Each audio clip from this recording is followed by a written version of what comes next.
राजन। बोलिए महालक्ष्मी माता की।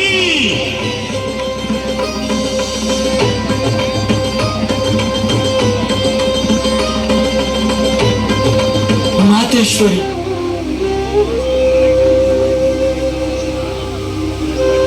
मातेश्वरी। राजन, मैं तुम्हारी भक्ति भावना से अति प्रसन्न हूँ। तुम्हारी तपस्या सफल हुई। तो मातेश्वरी, क्या अपराध हुआ मुझसे जो तुम मुझसे रूठ गई? क्या पाप किया मैंने जो तुम मेरे राज्य से विमुख हो गई? बोलो बोलो माँ भगवती, बोलो।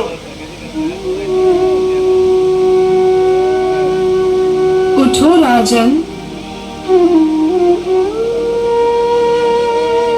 राजन, तुमने कोई अपराध नहीं किया। तुम जैसे पुण्य आत्मा तो पाप कर ही नहीं सकते। तो मातेश्वरी, फिर किस कारण यह दास तुम्हारी कृपा से वंचित रहा? ऐसा नहीं है राजन, ये तो मात्र तुम्हारी परीक्षा थी। सुख वैभव प्राप्त कर लेने पर मनुष्य अहंकारी हो जाता है, फिर पाप कर्म करने लगता है और उसकी चरित्र की उज्ज्वलता नष्ट हो जाती है।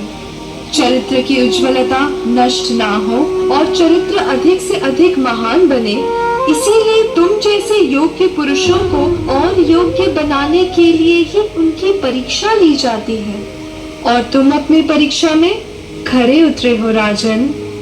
ये सब तुम्हारी कृपा और आशीर्वाद का फल है मातेश्वरी। कृपा और आशीर्वाद भी तुम जैसे योग्य पात्र को ही प्राप्त होता है राजन।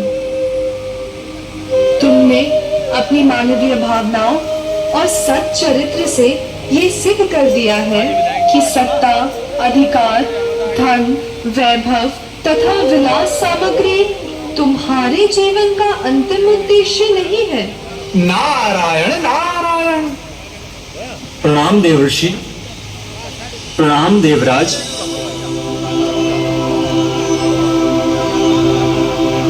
मातेश्वरी ने उचित ही कहा है राजन कि योग्य व्यक्ति की ही हमेशा परीक्षा ली जाती है। अयोग्य की परीक्षा लेने का तो कोई प्रयोजन ही नहीं रहता। देवर्षि, आप कहाँ से प्रकट हो गए? अब क्या बताऊं माते, देवी देवताओं की माया और मृत्यु लोक के प्राणियों की गतिविधियों के बीच अनावश्यक रूप से मैं भी लिप्त कर लिया गया हूँ। लोगों का हित करते करते स्वयं मेरा हित हो गया है। लोग मुझे जल में आग लगाने वाला और लगाई बुझाई करने वाला नारद मान लेते हैं। मैं तो यहाँ देवराज को लाया था, पर मुझे क्या पता था कि आप पहले से ही राजा अग्रसेन को आशीर्वाद देने के लिए यहाँ उपस्थित हैं। देवराज, लगता है राजा अग्रसेन से भेंट करने आए हो। अब इनका पुण्य भी आपके पुण्य के समकक्ष हो गया है। निकट भविष्य में इंद्रासन इन्हें सौंपना पड़ सकता है। मैंने इन्हें पहचान लिया है महादेवी, इन्हें इंद्रासन की आवश्यकता ही नहीं। जिनका मन मानव पीड़ा से आहत होकर सेवा में रंग चुका हो, जो पूर्ण रूप से मानव धर्म के प्रति समर्पित हो चुका हो, ऐसे महान प्राणी को इंद्रासन तो क्या किसी भी आसन की आवश्यकता नहीं। ऐसे महामानव के पग तले तो कोटि कोटि इंद्रासन बिखरे पड़े रहते हैं। मैं अपने व्यवहार पर लज्जित हूँ जी, मुझे क्षमा करें। ऐसा कहकर मुझे लज्जित ना करे देवराज।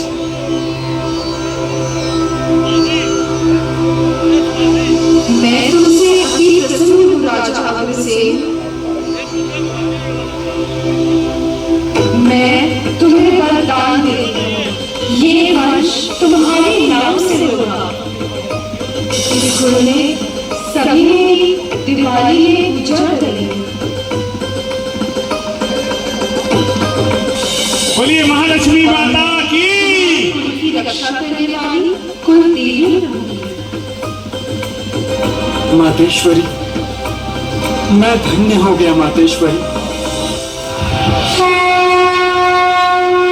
और इस प्रकार महालक्ष्मी माता ने महाराजा अग्रसेन को कुलदेवी होने का आशीर्वाद दिया। बोलिए महाराजा अग्रसेन की, बोलो महामाई लक्ष्मी की।